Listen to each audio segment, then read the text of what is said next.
qu'est-ce que le courage d'écrire? Est-ce qu'il faut du courage? Alors il faut de l'envie, plus que du courage je dirais. Il faut de l'envie, il faut de la ténacité, il faut réussir à pas trop se poser de questions. C'est pas vraiment du courage, hein. Il faut du courage pour publier. Pour écrire il faut plus se donner, voilà, avoir de l'envie et se donner de la régularité.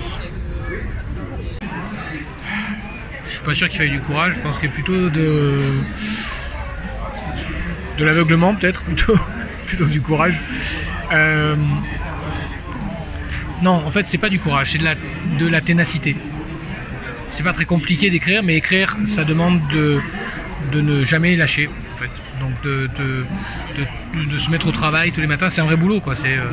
C'est écrire tous les jours de 8h à midi, de 14h à 18h comme un fonctionnaire.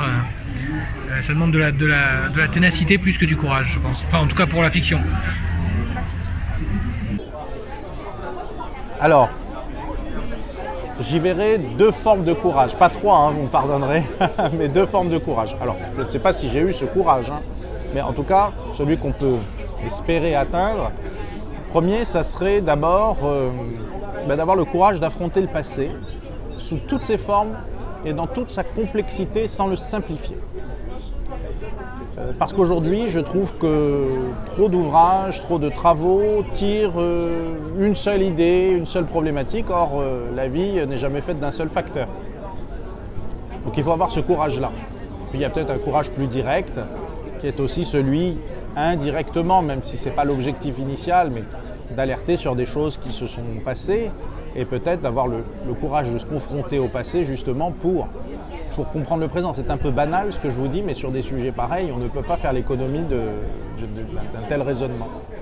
Donc voilà, je ne sais pas si j'ai réussi à atteindre ce courage-là, mais en tout cas, sans le vouloir peut-être, j'ai essayé de poursuivre ces deux voies et de faire réfléchir. Voilà, je crois qu'aujourd'hui, il y a un courage, celui de réfléchir. Il y a d'ailleurs un livre sorti il y a quelques années, le livre de Jean Birnbaum qui s'appelle « Le courage de la nuance ».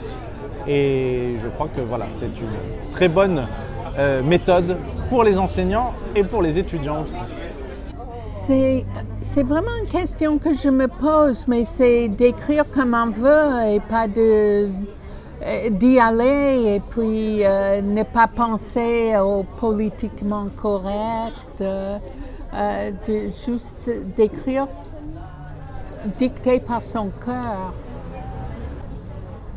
Il faut du courage pour vivre, donc pour écrire aussi.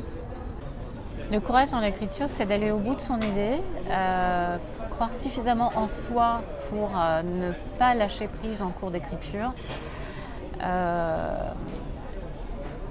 Et avoir le courage de se tenir devant le lecteur, le libraire, l'éditeur, le diffuseur, devant toute la chaîne du livre, sans jamais baisser les bras, en se disant « mais t'as vu ce que je suis payé ?» Parce que je ne sais pas si vous le savez, mais un éditeur touche en moyenne 10% sur son roman, entre 10 et 15%. Donc sur un livre de 20 €, on va toucher 2 € brut. Voilà. Donc il faut vraiment avoir le courage d'écrire aujourd'hui et en tout cas d'en faire son métier. D'être soi-même, ça ne sert à rien de se travestir, ça ne sert à rien d'essayer de ressembler à, ça ne sert à rien de complaire. L'idée c'est d'écrire ce qu'on a à écrire et de le faire avec une forme de sincérité, de nudité, de crudité parfois, qui sont nécessaires me semble-t-il. Il faut parfois une bonne dose d'abandon, de désespoir ou d'absence de lucidité, mais le courage peut être utile, mais il n'est pas nécessaire. Oh, je trouve qu'il ne faut pas forcément de courage pour écrire, il faut juste se laisser aller, ouvrir la porte vers l'imaginaire et puis et vraiment laisser les émotions venir. La confiance peut-être en soi, je dirais plus. Se faire confiance. Ouais. Qu'est-ce que le courage dans l'écriture? Le courage dans l'écriture, c'est d'oser d'être très intime avec soi-même, ce qui est très rare. Très intime avec soi-même, très intérieur, puisqu'intimus en latin ça veut dire le plus intérieur, et être intime veut dire oser dire je dans ses particularités, ses profondeurs, ses intensités, et faire en sorte que plus le jeu est intime, plus l'autre qui vous lit est touché, Et plus il est touché, et plus il va sentir que c'est un jeu, non pas égoïste, mais un jeu qui dit nous. Et qui fait que l'autre, même si c'est très personnel et très particulier à vous, l'autre va se sentir concerné et va dire oui, c'est vrai. Il va sentir la vérité de la parole. Ça, c'est très essentiel.